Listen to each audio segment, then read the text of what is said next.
Hello friends, നമ്മൾ present കണ്ടിന്യൂസിൻ്റെ ഫോംസൊക്കെ പഠിച്ചു. അതിനെപ്പറ്റിയുള്ള കാര്യങ്ങളൊക്കെ നമ്മൾ 15 ക്ലാസ്സുകൾ തീർത്തു. നമ്മൾ പ്രസൻറ്റ് കണ്ടിന്യൂസ് തുടങ്ങിയപ്പോൾ ഓർക്കുന്നുണ്ടോ? ഞാൻ ഒരു ചെറിയ വെർബിൽ ആയിട്ടാണ് തുടങ്ങിയത്. ടു ബി അല്ലെങ്കിൽ ബി ഇ. അതിൻ്റെ ഫോംസൊക്കെ നമ്മൾ പഠിച്ചു. ഈ സാമാർ അത് പ്രസൻറ്റ് ഫോംസാണ്. വാസ് ആൻഡ് വെർ പാസ്റ്റ് ഫോംസാണ്. അതിനെപ്പറ്റി പിന്നെ പറയാമെന്ന് പറഞ്ഞു. അതുപോലെ നമ്മൾ ഇന്ന് തുടങ്ങാൻ പോകുന്നതാണ് the simple present tense. The simple present tense അടുത്ത ടെൻസാണ്. അപ്പോഴേ ഇത് തുടങ്ങുന്നതിന് മുമ്പ് നമുക്കൊരു ഒരു കുഞ്ഞു വെർബിനെക്കളെ ഒന്ന് പരിചയപ്പെടുന്നേ ഉള്ളൂ. കാരണം അതിനെപ്പറ്റി ഒത്തിരി കാര്യങ്ങളൊക്കെ പറയാനുണ്ട്. അതൊക്കെ പിന്നെ പറയാം. ആ ഒരു കുഞ്ഞു വെർബാണ് ഡു. ഈ ഡു എന്ന് പറഞ്ഞാൽ ഡു എന്ന് അതിനൊരു അർത്ഥമുണ്ട്. അത് ചെയ്യുക എന്നുള്ളത്. ഐ ഡു മൈ വർക്ക് എന്ന് പറഞ്ഞാൽ ഞാൻ എൻ്റെ ജോലി ചെയ്യുന്നു. They do there work. അവരുടെ ജോലി ചെയ്യുക എന്നുള്ളതാണ് അതിൻ്റെ ഒരു അർത്ഥം. പക്ഷെ അതിനേക്കാളൊക്കെ ഉപരി അത് പ്രാധാന്യമില്ലെന്നല്ല. പക്ഷെ വേറൊരു വശമുണ്ട് ഇതിനാണ് ഹെൽപ്പിംഗ് വെർബ് എന്ന് പറയും, അല്ലെങ്കിൽ ഓക്സിലറി വെർബ്. ഓക്സിലറി അത് ടു ബി ഒരു ഓക്സിലറി വെർബാണ്. അതിന് സ്വയമേ അർത്ഥമുണ്ട്, സ്വയമേ അതിന് നിൽക്കാൻ കഴിവുണ്ട്. അതുപോലെ തന്നെ ഡു അതും ഒരു ഓക്സിലറി വെർബാണ്. ഓക്സിലറി എന്ന് പറഞ്ഞാൽ ഹെൽപ്പിംഗ് എന്നേ ഉള്ളൂ. സഹായിക്കുന്ന ഒരു ക്രിയ, ഒരു സഹായകനാണ് ടു ബി. അതുപോലെ തന്നെ ടു ബിയുടെ ഫോംസൊക്കെ. ഇപ്പം ഡൂവിന് നമുക്ക് 3 ഫോംസാണുള്ളത്. ഒന്ന് ഡു, രണ്ടാമത്തെ ഡസ്, മൂന്നാമത്തെ ഡിഡ്. ഈ ഡിഡ് എന്നുള്ളത് അതിൻ്റെ പാസ്റ്റ് ഫോമാണ്. പിന്നെ അവിടെ done, doing, done, DONE, done, അത് പാസ്റ്റ് പാർട്ടിസിപ്പിളാണ്. അത് ഡൂയിങ് എന്ന് പറഞ്ഞാൽ പ്രസൻറ്റ് പാർട്ടിസിപ്പിളാണ്. ING ചേരുമ്പോൾ പ്രസൻറ്റ് പാർട്ടിസിപ്പിളാണ്. അതൊക്കെ നമുക്ക് പിന്നെ പഠിക്കാം. ഈ സിമ്പിൾ പ്രസൻറ്റുമായിട്ട് ബന്ധപ്പെട്ട് ഈ 3 ഫോംസ്, പ്രത്യേകം 2 ഫോംസ് പഠിക്കുക. അതാണ് ഡു ആൻഡ് ഡസ്. നമ്മളൊരു ക്രിയ പഠിച്ചു കഴിയുമ്പോൾ നമ്മൾ ആദ്യം ചെയ്യുന്നത് എങ്ങനെയാണ്, അതെങ്ങനെയാണ് ഉപയോഗിക്കുന്നത് എന്ന് വെച്ചാൽ ഡിസ്ട്രിബ്യൂട്ട് ചെയ്യാന്ന് പറയുന്നത്. നമുക്ക് 6 സ്ഥലങ്ങളുണ്ട്, അല്ലെങ്കിൽ 6 സ്റ്റാർട്ടിംഗ് പോയിൻറ്റ്സ് ഉണ്ട്. ഈ 6 സ്റ്റാർട്ടിംഗ് പോയിൻറ്റ്സിൽ എങ്ങനെയാണ് ഈ ഡു ഡസ് ഉപയോഗിക്കുന്നത്? ഇത് വളരെ സിമ്പിളാണ്. തേർഡ് പേഴ്സൺ സിംഗുലർ മാത്രമേ ഡസ് ഉപയോഗിക്കുന്നുള്ളൂ. അതായത് he, she, does, he, she, it, അല്ലെങ്കിൽ ബോയ്, ഗേൾ, മാൻ, വുമൺ, ട്രീ, ക്യാറ്റ്. ഇതൊക്കെയാണ് തേർഡ് പേഴ്സൺ സിംഗുലർ. ഇതൊക്കെ നമ്മൾ ഒത്തിരി പറയുന്നതാണ്. ബാക്കി 5 സ്ഥലത്തും ഡു ആണ് ഉപയോഗിക്കുന്നത്. അതുകൊണ്ട് സിമ്പിളായി, സംഗതി സിമ്പിളാണ്. I do, you do, he does, she does, it does, boy does, man does, woman does, cat does, dog does. പിന്നെ we do first person plural, you do second person plural, they do third person plural, boys do, girls do, women do, men do, people do. എല്ലാവരും അപ്പം നമ്മൾ ശ്രദ്ധിക്കേണ്ട ഒരു കാര്യം ഇത്രയേ ഉള്ളൂ. Present forms 2 ഉള്ളൂ. ഒരെണ്ണമാണ് ഡു, രണ്ടാമത്താണ് ഡസ്, DOES. പിന്നെ പ്രസൻറ്റ് പാർട്ടിസിപ്പിൾ ഉണ്ട്, ഡൂയിങ് ഉണ്ട്, പാസ്റ്റ് പാർട്ടിസിപ്പിൾ ഡൺ ഉണ്ട്. അത് നമുക്ക് പിന്നെ നോക്കാം. അതുപോലെ പാസ്റ്റ് ഫോം നമുക്കിപ്പം തൽക്കാലം അതിനെപ്പറ്റി ചിന്തിക്കുന്ന ഒരു പാസ്റ്റ് ഫോം ഉണ്ട്, അതാണ് ഡിഡ്. പിന്നെ ഡു ഡസ് 2 ഫോം വരുന്നു. 2 ഫോം വരുമ്പോൾ എങ്ങനെയാണിത് ഓരോ പൊസിഷനിലേക്ക് മാറുന്നുള്ളതാണ് ഇടുന്നത്. ഉദാഹരണം പറയുന്നത് ഐ ആണെങ്കിൽ ഡു, യു ആണെങ്കിൽ ഡു, വി ആണെങ്കിൽ ഡു. വി കൊണ്ടൊരു സെൻറ്റൻസ് തുടങ്ങുകയാണെങ്കിൽ ഡു, യു ആണ് ഡു, ദേ ആണെങ്കിൽ ഡു. പക്ഷെ ഒരു സ്ഥലത്തൊരു വ്യത്യാസമുണ്ട്. അത് വളരെ ഇമ്പോർട്ടൻ്റ് ആണത്. അതാണ് തേർഡ് പേഴ്സൺ സിംഗുലർ. ആ തേർഡ് പേഴ്സൺ സിംഗുലർ എന്ന് പറയുന്നതാണ് ഹി, ഷീ, ഇറ്റ്, അല്ലെങ്കിൽ പകരം നമ്മൾ ഉപയോഗിക്കുന്ന നാമങ്ങൾ സിംഗുലർ ആയിരിക്കണം.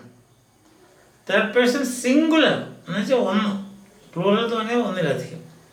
ഉദാഹരണം പറഞ്ഞാൽ ബോയ്, ഗേൾ, ഞാൻ പറഞ്ഞല്ലോ ക്യാറ്റ്, ഡോഗ്, പിന്നെ നമുക്ക് ചെയ്യാനുള്ള father, mother, brother, sister, teacher, നമുക്ക് പിന്നെ പ്രീസ്റ്റ്, അങ്ങനെ ഒത്തിരി പേരാണ്, എൻജിനീയർ, ഡോക്ടർ, ഇതൊക്കെ സിംഗുലറാണ്. തേർഡ് പേഴ്സൺ സിംഗുലറാണ്. തേർഡ് പേഴ്സൺ എന്ന് പറഞ്ഞാൽ ഇപ്പം ക്ലിയർ അല്ലേ, ഞാനും നീയും അല്ലാത്തെല്ലാം തേർഡ് പേഴ്സൺ. ഞാൻ, ഐ, അല്ല ഞങ്ങൾ, ഞാൻ, ഞങ്ങൾ, നീ, നിങ്ങൾ, ഇതല്ലാത്തതെല്ലാം തേർഡ് പേഴ്സണാണ്. ഇപ്പോൾ തേർഡ് പേഴ്സൺ സിംഗുലർ വരുമ്പോഴാണ് നമുക്ക് ഈ ലെസ് ആവുന്നത്. ബാക്കിയുള്ള എല്ലാ സ്ഥലത്തും ഇത് നമ്മൾക്ക് ഒന്ന് മനസ്സിലാക്കിയിരിക്കണം. കാരണം സിമ്പിൾ പ്രസൻറ്റ് ടെൻസുമായിട്ട് ഇതിന് വളരെ ഒരു ബന്ധമുണ്ട്. അതെന്താണെന്നുള്ളത് നമുക്ക് അടുത്ത ദിവസം കാണാം. ഇത്രയും ക്ലിയർ ആയില്ലേ? അത് ഡൂവിനൊരു അർത്ഥമുണ്ട്, അത് ചെയ്യുക എന്നാണ്. പക്ഷെ ഡു അതിനൊരു വലിയ പ്രാധാന്യം ഗ്രാമറിലുണ്ട്. അതാണ് ഹെൽപ്പിംഗ് വെർബ് അല്ലെങ്കിൽ ഓക്സിലറി എന്ന് പറയും. Auxiliary, AUXILIARY. ഓക്സിലറി ബിഷപ്പ് എന്ന് കേട്ടിട്ടില്ലേ? സഹായമെത്രാൻ, അതാണ് ഓക്സിലറി എന്ന് പറയും. ഓക്സിലറി, നമുക്കൊരു വീട്ടിലൊരു ഓക്സിലറിയെ വേണം എന്ന് പറഞ്ഞാൽ ഒരു സഹായിക്കാൻ ഒരാൾ വേണം. അതതിൻ്റെ അർത്ഥം, സഹായിക്കാൻ. ഇപ്പം നമ്മുടെ കിച്ചണിലൊക്കെ, നമ്മുടെ വീട്ടിലൊക്കെ സഹായികൾ പറ്റിയില്ല.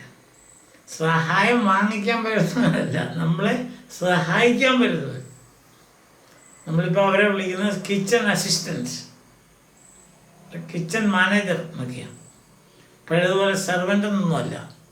കിച്ചൺ മാനേജർ, കിച്ചൺ അസിസ്റ്റൻറ്റ്, പിന്നെ നമ്മുടെ വാഷിംഗ് ഒക്കെ നടത്തുന്ന ആൾക്കാർ, ക്ലീനിങ് ഒക്കെ നടത്തുന്ന ആൾക്കാരെ പിന്നെ ഹോം മാനേജർ. അവർ ശരിക്കും പറയാം ഹോം മാനേജ് ചെയ്യുന്ന, അല്ലാതെ അവരെ പണ്ടത്തെ പോലെ സെർവൻ്റ് എന്നോ അങ്ങനെയൊന്നും ഇപ്പം ആരും വിളിക്കത്തില്ല. Home manager.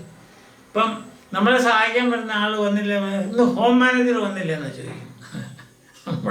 നമ്മുടെ വീട് മാനേജ് ചെയ്യുന്ന ആളെന്നുള്ള അർത്ഥത്തിലാണ് ഹോം മാനേജർ.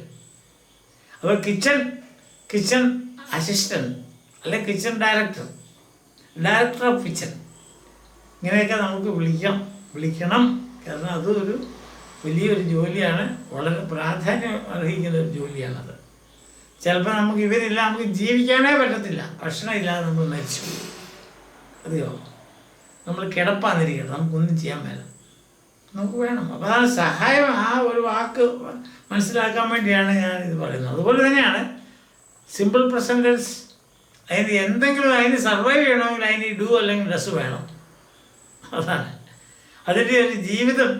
ഈ സിമ്പിൾ പ്രസൻറ്റ് ടെൻസ് ജീവിച്ചിരിക്കണമെങ്കിൽ ഡു അല്ലെങ്കിൽ ഡസ് വേണം. അതുപോലെ തന്നെയാണ് പ്രസൻറ്റ് കണ്ടിന്യൂസ് ജീവിച്ചിരിക്കണമെങ്കിൽ അതിന് ഈസ്, ആം, ആർ വേണം. അല്ലെ അതിന് ജീവനില്ല. ഞാൻ ഇന്നലെ പറഞ്ഞില്ലേ, അതായത് ഐ ലിവിങ്, യു ലിവിങ്, അല്ലെങ്കിൽ he working, she lecturing, he farming, ഇതിനൊന്നും ടെൻസ് അല്ലത്. ആ ടെൻസിൽ ജീവൻ വെക്കണമെങ്കിൽ അതിനൊരു സഹായം വേണം. ആ സഹായക്രിയയാണ് ഈസ്, ആം, ആർ, അതായത് ടു ബിയുടെ പ്രസൻറ്റ് ഫോംസ്. അതുപോലെ തന്നെയാണിത് സഹായക്രിയ. ഇങ്ങനെ സഹായക്രിയകൾ ഒത്തിരി ഉണ്ട്. അതൊക്കെ നമുക്ക് കുറച്ചുകൂടെയൊക്കെ ആയി കഴിയുമ്പോൾ പറയാം. ഓക്കെ, ഇതിനകത്ത് അറിയേണ്ട സാധ്യതയുള്ളൂ. തേർഡ് പേഴ്സൺ സിംഗിൾ ആണെങ്കിൽ ഡസ്, അല്ലെങ്കിൽ എല്ലായിടത്തും ഡു. ബാക്കിയുള്ള 5 സ്ഥലത്തും ഞാൻ എപ്പോഴും പറയില്ല, നമുക്ക് 6 സ്റ്റാർട്ടേഴ്സേ ഉള്ളൂ ഇംഗ്ലീഷിൽ സെൻറ്റൻസ് ഉണ്ടാക്കുക. 6 സ്റ്റാർട്ടേഴ്സ് തുടങ്ങാൻ, 6 തരത്തിൽ ഇംഗ്ലീഷിൽ സെൻറ്റൻസുകൾ, വാക്യങ്ങൾ തുടങ്ങാൻ പറ്റുകയുള്ളൂ. അതാണ് first person single, second person single, third person single, first person plural, second person plural, third person plural. മനസ്സിലായല്ലോ? നമുക്ക് ഞാൻ ഒത്തിരി പറഞ്ഞു. ഈ പേഴ്സണെ കണ്ടുപിടിക്കാൻ ഇതിൽ പാടുമില്ല. ഞാൻ, ഞങ്ങൾ, നീ, നിങ്ങൾ, ഇതല്ലാത്തതെല്ലാം തേർഡ് പേഴ്സണാണ്. അതിനകത്ത് സിംഗുലറും പ്ലൂറലും ഉണ്ട്. ഓഫ് കോഴ്സ് അത് നമുക്ക് മനസ്സിലാക്കാൻ പറ്റുന്നതേ ഉള്ളൂ. ഒരാളാണെങ്കിൽ നമ്മൾ സിംഗുലർ, ഒന്നിലധികം ആണെങ്കിൽ പ്ലൂറൽ. ഇത്രയും ക്ലിയർ ആയല്ലോ? എന്നാൽ നമുക്ക് നാളെ അടുത്ത ക്ലാസ്സിൽ, നാളെ നമുക്ക് കൃത്യം പറയാൻ പറ്റിയല്ല, അടുത്ത ക്ലാസ്സിൽ നമുക്ക് സിമ്പിൾ പ്രസൻറ്റ് ടെൻസ് എന്താണെന്നും അതിൻ്റെ ഫോംസ് എന്താണ്, അതെങ്ങനെയാണ് ഡിസ്ട്രിബ്യൂട്ട് ചെയ്യുക വിതരണം ചെയ്യുക. ഇപ്പം നമുക്ക് 1 മുട്ടായി ഉള്ളത് നമ്മളങ്ങ് തിന്നും, 10 മുട്ടായി ഉണ്ടെങ്കിൽ നമ്മൾ കൂട്ടുകാർക്ക് ഓരോന്ന് കൊടുക്കും. അതുപോലെ ഇവിടെ 2 ഫോംസ് ഉണ്ട്, അപ്പോൾ അത് നമുക്ക് ഡിസ്ട്രിബ്യൂട്ട് ചെയ്യാം. മനസ്സിലായി? അപ്പം ഇത്രയും ക്ലിയറായി എന്ന് ഞാൻ വിചാരിക്കുന്നു. നമ്മൾ പറഞ്ഞ 1-2 പുതിയ കാര്യമാണ്. ഒന്നാമത്തെ കാര്യം ഓക്സിലറി എന്ന് പറഞ്ഞാൽ എന്താണ്, അല്ലെങ്കിൽ അതിൻ്റെ അർത്ഥമാണ് ഹെൽപ്പിംഗ് വേർബ്.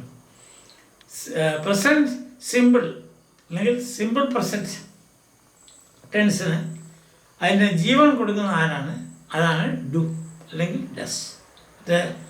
പ്രസൻറ്റ് കണ്ടിന്യൂഷന് ജീവൻ കൊടുക്കുന്നതാണ് ഈസ്, ആം, ആർ. അതുപോലെ ഇത് മനസ്സിലായി? ക്ലിയർ ആയില്ലേ? ബാക്കി കാര്യങ്ങളൊക്കെ നമ്മൾ അടുത്ത ദിവസം പറയാം. നമ്മൾ ഇനിയും കാണുന്നതും വരെ ബൈ.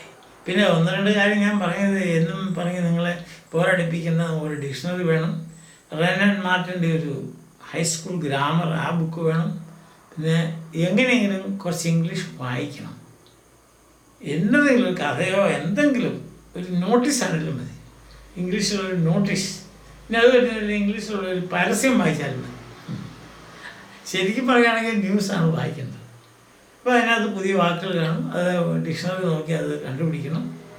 പിന്നെ അതുപോലെ ഈ ടെൻസ് ING ഫോം ഉണ്ടോ ഇങ്ങനെയൊക്കെ കണ്ടുപിടിച്ച് കുറച്ച് നാൾ കഴിയുമ്പോൾ നിങ്ങൾക്കത് വളരെ നമ്മൾ ശ്വാസം വിടുന്ന പോലെയാവും. മനസ്സിലായി? അത്ര സിമ്പിളായിരിക്കും സംഗതി. Okay, by.